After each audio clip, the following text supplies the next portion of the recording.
membantu. Jangan takut virus corona karena virus corona nggak akan masuk ke sini ya. Sebabnya? Yo jelas wong Indonesia panganane kaya ngopo, wetenge kaya ngopo, Pak. Saiki bakso nganggo borak, wae lambunge ya awet tenan, ya toh.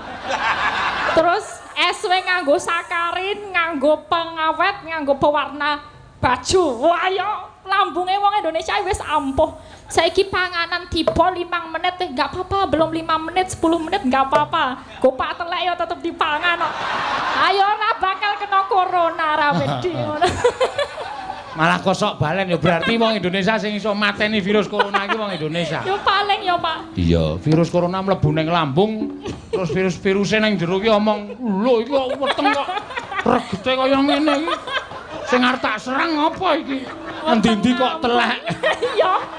Lah ya gorengan wis digoreng minyak campuri plastik ya ampuh.